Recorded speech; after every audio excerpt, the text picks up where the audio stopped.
नमस्कार दोस्तों, RKN academy पर आपका हार्दिक स्वागत एवं अभिनंदन। दोस्तों, इस चैनल को सब्सक्राइब अवश्य करें जिससे आने वाली अपडेट आपको समय पर प्राप्त हो सके। दोस्तों, हम पिछली क्लास में क्या पढ़ा रहे थे? मध्य पाषाण काल के बारे में अध्ययन कर रहे थे। मध्य पाषाण काल, इस संदर्भ में हम बता रहे थे कि मध्य पाषाण काल से कौन कौन से साक्ष्य प्राप्त हुए। तो इसी संदर्भ में अब एक स्थल और आता है, लेखैया।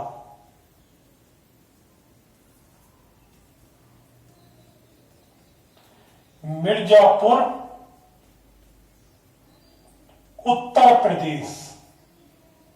यहां से क्या मिला? 17 नर कंकालों के साक्ष्य मिले।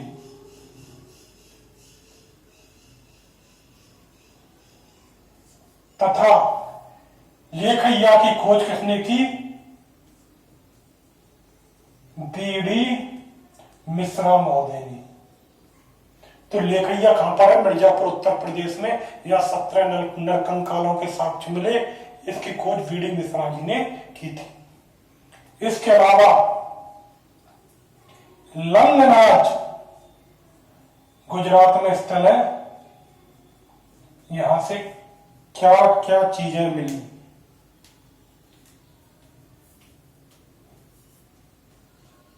चौदह नर कंकालों के साक्ष्य।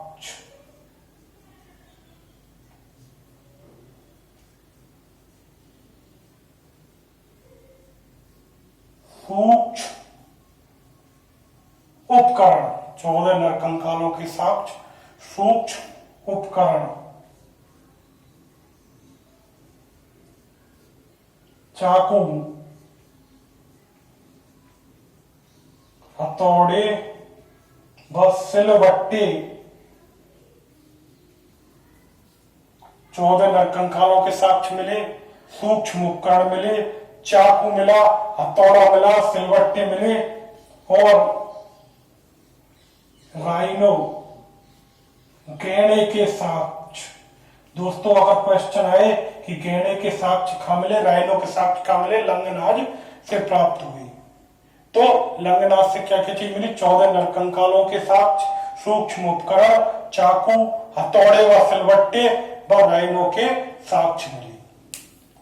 अब दोस्तों, आपके अन्य स्थल है चौपानी मांडो, जो कहां पर है? इलाहाबाद, उत्तर प्रदेश।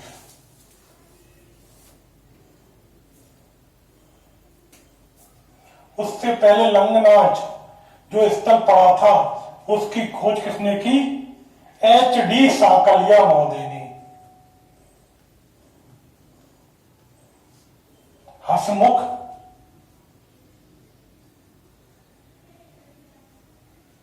धीरज लाल शांकलिया महोदय ने किसकी खोज की? लंगनाज, जो गुजरात में स्थल है। अब आता है दोस्तों आपको चौपानी मांडू।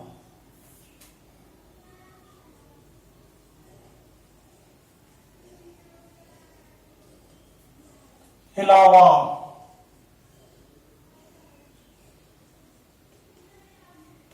उत्तर प्रदेश। इसकी खोज किसने की?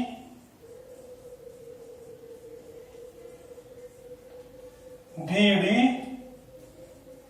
मिश्रा जी ने। अब यह क्या क्या साक्ष्य मिले?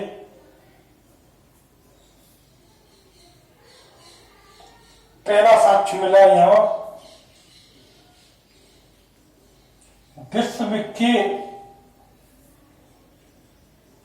सबसे प्राचीन मृदमांड,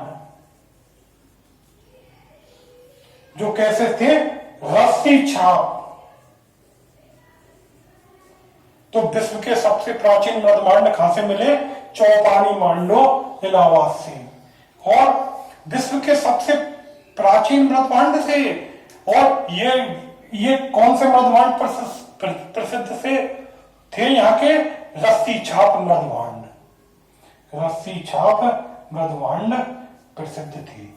इसका मतलब है कि मृदभांडों का आविष्कार यहां हो चुका था। इसके अलावा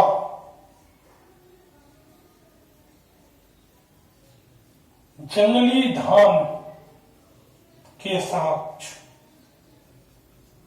यहां से जंगली धान के साक्ष्य मिले हैं। इसका मतलब है जो मध्य पाषाण काल में क्या है, जो आखेटक और मतलब आखेटक स्थिति से व्यक्ति खा जा रहा है, आखेटक व संग्राहक स्थिति से व्यक्ति किसमें संक्रमण कर रहा है? कृषि में संक्रमण कर रहा है। हालांकि यहाँ जंगली धान के साक्ष्य मिले हैं, लेकिन इसे कृषिगत साक्ष्य नहीं कहा जा सकता, क्योंकि कृषिगत साक्ष्य में क्या है, खाद्यान्नों का उत्पादन जरूरी है, भिन्न भिन्न प्रकार की फसलों के बारे में जानकारी जरूरी है, जिससे व्यक्ति प्रॉपर जो कृषि है उसके बारे में जानकारी प्राप्त करना जरूरी है। लेकिन इस समय जंगली धान के साक्ष्य मिले, इसके अलावा और फसल के बारे में जानकारी नहीं थी। जब और फसल के बारे में जानकारी नहीं थी तो हो सकता है ये धान खुद ब खुद उगाए हों, लेकिन ये निश्चित है कि व्यक्ति क्या है, आखेटक व संग्राहक स्थिति से कहां संक्रमण कर रहा है? कृषिगत स्थिति में संक्रमण कर रहा है। इसके अलावा यहां पर 14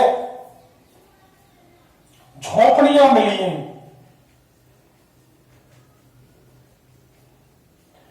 जो अंडाकार हैं और जो कैसी हैं, मधुमक्खी के छत्ते के समान एक दूसरे से जुड़ी हुई हैं। हो सकता है इस समय व्यक्ति क्या है, गुफाओं को छोड़कर शिकार के लिए निकला हो और वहां पर कई दिनों तक रहना पड़ रहा हो, शिकार के लिए शिकार मिल नहीं रहा हो, तो इसके लिए व्यक्ति ने झोपड़ियां बना ली थी जो झुंडों में थी। इसका मतलब है सहयोग की भावना का विकास हो रहा है, लेकिन ये प्रत्यक्ष साक्ष्य नहीं है। भावना का तो विकास हो रहा है सहयोग की का, लेकिन प्रत्यक्ष साक्ष्य नहीं है, क्योंकि इसके लिए स्थायी जीवन जरूरी है। और व्यक्ति का स्थायी जीवन जब आएगा जब वो उत्पादन करना सीख जाएगा। अभी व्यक्ति आखेटक व संग्राहक स्थिति में ही है, उत्पादन की स्थिति में नहीं आ रहा है। व्यक्ति का जीवन स्थायी नहीं है। तो दोस्तों यहां क्या मिला है, विश्व के सबसे प्राचीनतम ब्रह्मांड जो रस्सी युक्त हैं। इसके अलावा यहां से जंगली धान के साक्ष्य मिले हैं, 14 झोपड़ियां मिली हैं। इसके अलावा हथौड़े व सिलवट्टे मिले हैं।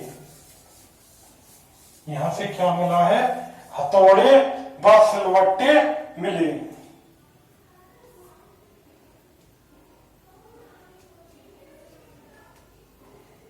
कहां से? चौपानी मांडों से। और जो दोस्तों मृदभांड है वो हस्तनिर्मित है, हाथ से बनाए हुए हैं। और क्या है, हाथ से बनाए हुए चकौटी पद्धति से, यानी कि हाथ से क्या, चुटकियों से इस तरह बनाते हैं, क्योंकि इस समय अभी तक चाक का आविष्कार नहीं हुआ था। तो क्या है, मृदभांड हाथ से बनाए जाते थे। अब दोस्तों देखते हैं कि यहां क्या है, सबसे महत्वपूर्ण जो विशेषता थी वो थी रॉक पेंटिंग। यहां क्या है, रॉक पेंटिंग के साक्ष्य मिले हैं।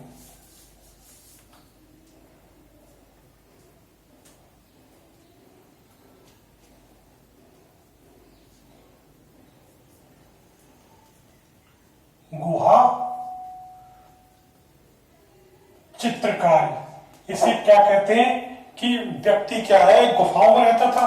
गुफाओं में रहता था तो कुछ ना कुछ क्या है, क्रियाकलाप करता रहता था। इसी के फलस्वरूप उसने कुछ चित्र बनाए, जिससे हमें ये जानकारी मिलती है कि वहां किन किन वस्तुओं के बारे में उसे जानकारी थी।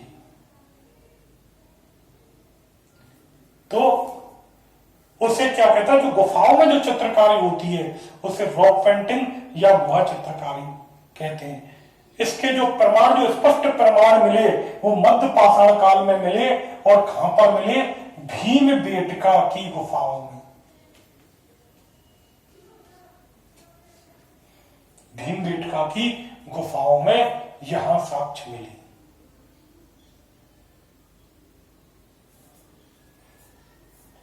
खोज किसने की इनकी, बीएस बाकड़कर महोदय ने, यानी विष्णु श्रीधर बाकड़कर महोदय ने इनकी खोज की। यहां से मध्य पाषाण काल के ही चित्र नहीं पाए गए, ताम्र पाषाण काल व ऐतिहासिक काल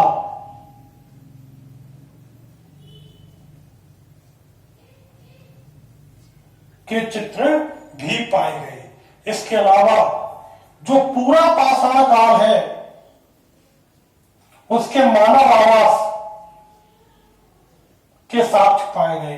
मतलब कहने का मतलब है तीनों ही, चाहे वो निम्न पाषाण हो या मध्य हो या नव पाषाण हो, तीनों के साक्ष्य पाए गए कि व्यक्ति इन गुफाओं में रहता था।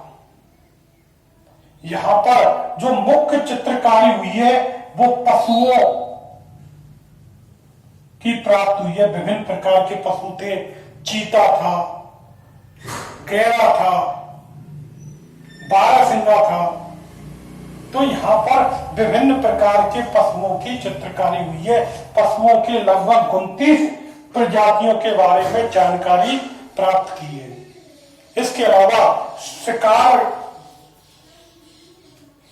के भी चित्र प्राप्त हुए। शिकारी कुत्ता,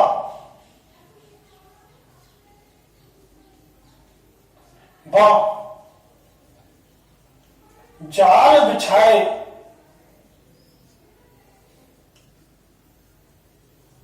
शिकारी का चित्र भी यहां पर प्राप्त हुआ है। इसके अलावा यहां पक्षियों के चित्र प्राप्त हुए। वो कैसे थे पक्षी? ऐसे पक्षियों के चित्र थे जो अनाज पर निर्भर नहीं थे,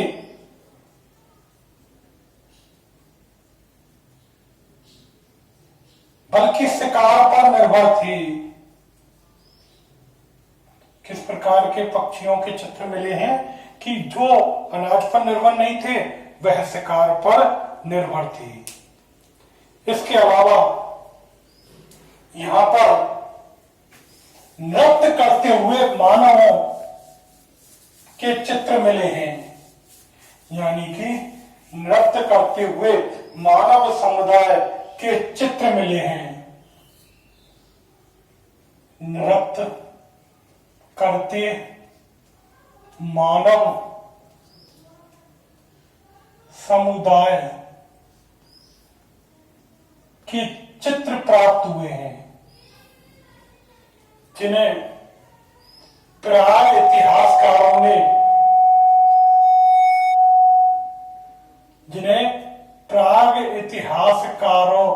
ने क्या कहा है? मुखौटे पहने हुए, मुखौटे पहने हुए